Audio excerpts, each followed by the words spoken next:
Hello, this is Grandpa Ron at Searim State Park in Texas, and today we're going to talk about the ScanGauge 2, why you might need one, how to install it and program it. If you've never heard of one before, you might be wondering what it is and do I really need one? Sadie's chassis is pretty complicated with lots of sensors for the computer. It monitors the engine, transmission, anti-lock brakes, emissions, cruise control, all those kinds of things. Of course, it keeps most of this information to itself. The only thing it tells you are the basics like speedometer, tachometer, fuel level, those kind of things. I guess the idea is don't worry, be happy. However, if anything goes wrong, the check engine light will come on and tell you that you got to go back to the dealer and let him figure it out. Now, why do you need the ScanGauge? Well, if you're like me, I've had the check engine light come on 3 times since we've had the rig, and then you don't know, is this a serious problem? Do I need to get a tow? Can I fix it myself? Can I ignore it for a while? The idiot light comes on, but yeah, it's just a dumb sensor. It doesn't tell you anything. The ScanGauge can give you a little bit more information, and you might be able to determine if it's okay to get back on the road or not. So, sounds good. How does this ScanGauge actually work? The OBD stands for Onboard Diagnostic Port. It's used to read information codes from the car's computer or the ECU, engine control unit. They don't really call them computers. And that's what they plug those machines into during your smog test if you have one. The ScanGauge reads these computer codes and displays 4 values at a time. You can get what you want to see. I usually set it to display horsepower, some turbo boost, water temperature, and transmission temperature. If you do see a check engine light, your ScanGauge will store the error codes in it. So this is how you check to see if you have any stored codes.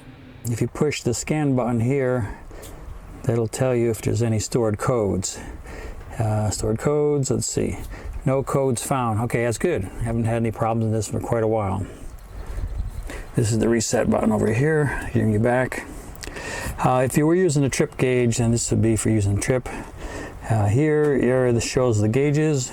The owner's manual shows all the abbreviations that it uses and a little explanation of what they are. To find the software version you have of your ScanGauge, just turn it on, hit the more twice, then go over here to the mode.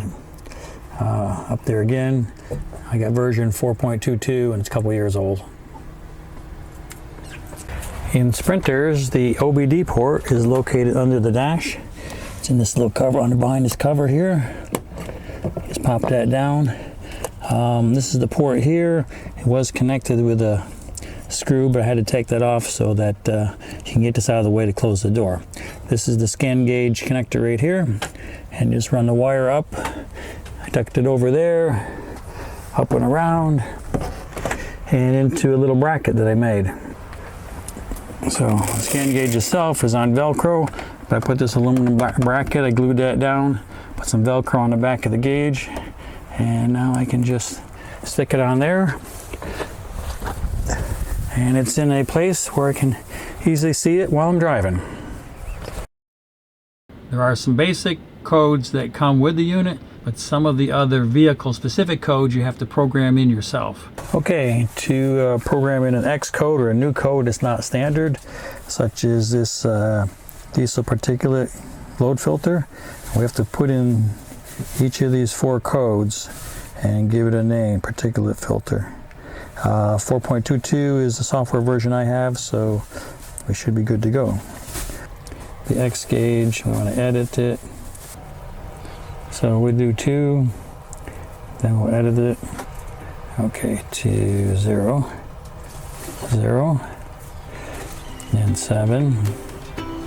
So we'll go up to 7, 7, and go over 1 more slot. And then we gotta go E. So we can go all the way up to E.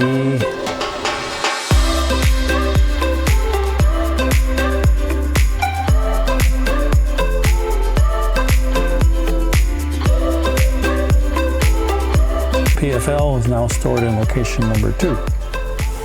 We'll start up the engine and see if it reports it. Oh, great. The particulate filter is at 48% capacity, so So that'll give me an idea when it's going to recharge again. So that's pretty cool. I think I'll keep it. Yeah, not too bad, just a little tedious. Some of the things I like about the ScanGauge are it displays your real-time water and transmission temperatures. It can help improve your fuel economy by keeping an eye on how much power you're using. I also watch the horsepower reading, and if it gets over 50 on the level ground, then I kind of slow up a little bit just to get a little better fuel mileage. Now, for some of the things I don't like about the ScanGauge, the readings and the error codes are pretty cryptic. It's going to give you like a P130 or something like that. That doesn't really tell you anything, so you have to look it up somewhere else. Sometimes the gauge hangs up and doesn't read correctly. For me, occasionally the horsepower reading kind of goes zero for just a couple of seconds and comes right back on again, so that's not really a big deal. You're also going to have to find a place to mount it and figure that out, run the wires through, but it's not too hard if you're a little bit handy. The biggest issue is the programming is kind of tedious. Well, in conclusion, overall I like the gauge. It's pretty handy and it gives you something to do while you're driving down long stretches of road. So do you really need one? Well, if you like extra information and feel a little more secure about that, then yeah, I would get one, because it does tell you quite a bit of stuff. That's it for the ScanGauge. I'll show you a little bit about Searim State Park and what it's like. If you like birds and quiet, this is the place to come.